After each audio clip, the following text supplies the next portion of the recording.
Hi guys, this is Rosa Kelly. Today I have for you a quick and easy quilted journal.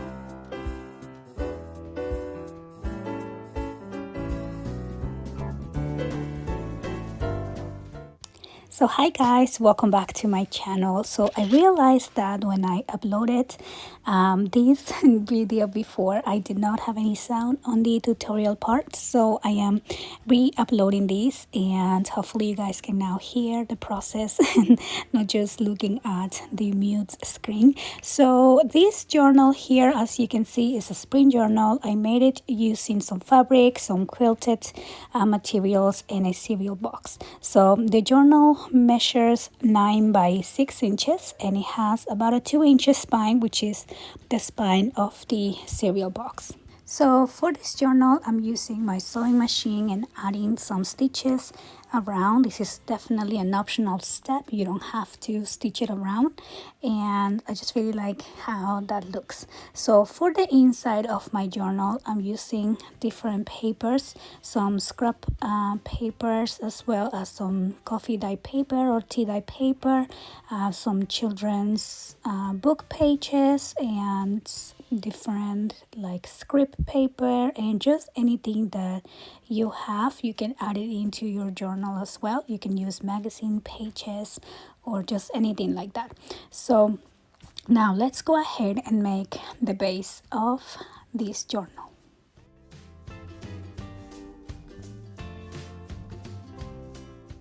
So we're going to start the base using a cereal box. I always save my boxes to recycle. They make perfect covers. So this box has about a 2-inch spine, probably about 2.25. So what I'm cutting is from the spine to the side 6 inches, and then for the length is 9 inches. And then I'm just going to use this quilted fabric. I got mine at Amazon and it came in a really large packet, so I cut it into sections so I can make multiple journals, but I believe you can also find it at a fabric store.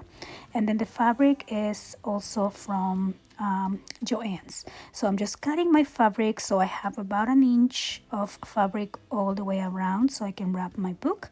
And I'm using some fabric tag glue, which is fabric glue. This is the one that I prefer. I have tried others, but they take too long to dry or they make the fabric wet, so this is the one that works for me. So I'm just gluing both of the large sides, and then I'm just making sure that the material inside it's even. So as you can see, I don't actually glue the cover side of the journal. I only glue the fabric around. So now I'm just gonna glue the center and fold the sides. I'm trying to avoid any bulk, so I make sure I glue all of the layers of that corner so it's really nice and flat. So now that I have that, I go ahead and pass it through my sewing machine to do that little border that I like. Now this is optional, you don't have to do it. Your book is not going to come apart if you don't do it. Now for the pages, I'm cutting all of my pages down to 8.5 by 11.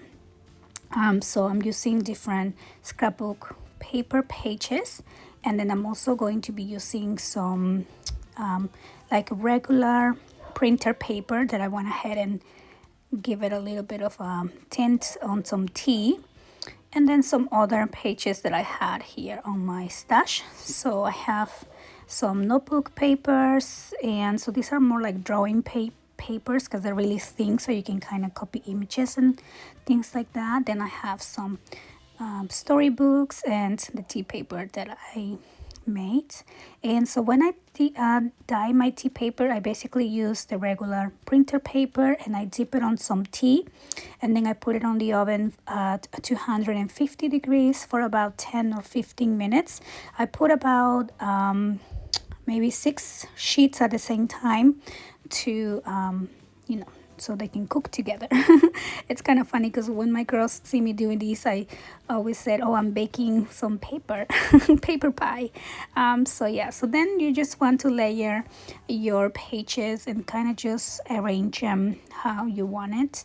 I kind of started making 3 signatures, but I end up using only 2 for this book, because I remember that when I add 3 signatures, then my journal gets too chunky, and what I've done before is I ended up taking 1 signature off, because as you fill your journal and if you add like cards and layers and drawings, it just really starts growing a lot, so you want to make a lot of room to expand and grow.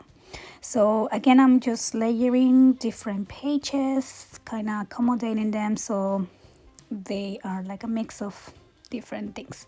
So now I'm creating the third one that I actually don't get to use, but it's the same idea.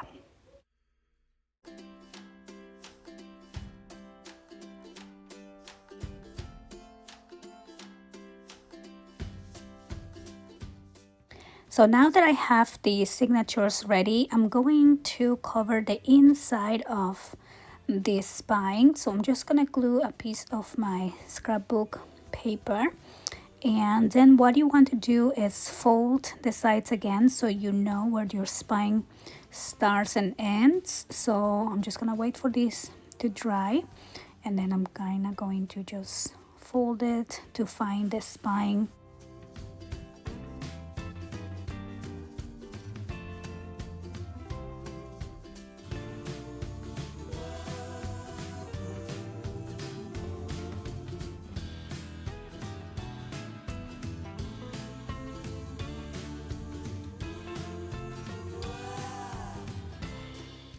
So then I'm going to start adding my signatures. So I'm going to use the first one, and I'm basically just going to add 3 holes.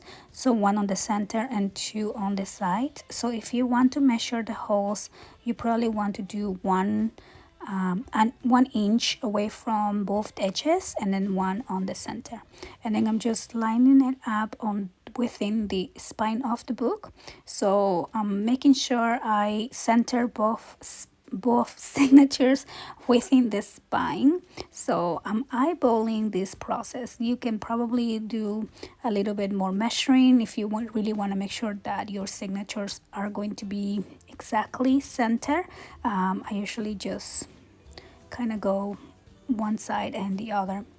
And then I'm using some twine and some needle to thread the signatures. So we're going to start on the center. You go in, and then you go to one of the sides, and then you go to the other side, of course, and then you end up at the center again. And then you just make a knot, and that is how you do your signature. So this center one, it's a little bit hard to pass through because you already have the other thread in there. So I always like to make the hole a little bit bigger, because I don't like when the needle goes through the previous threads, and I hope that makes sense, because then it's really hard to tie. So make sure that they stay separate.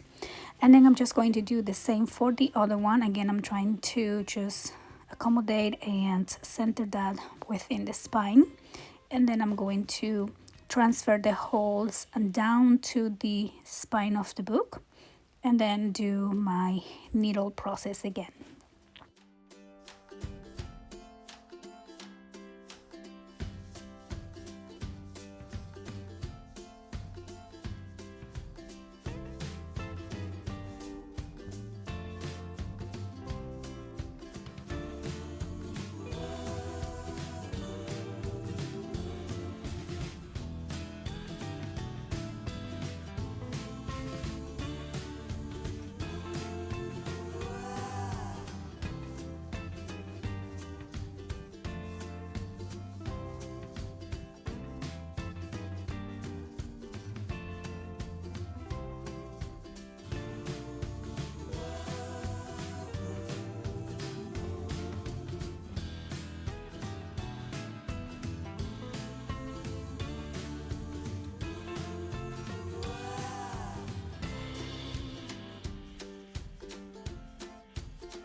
So now that we have our signatures added, I'm going to use 2 pieces of cardstock, and these are going to be cut at 5 3/4 by 8.5, and I'm just going to glue one on each side of the inside covers.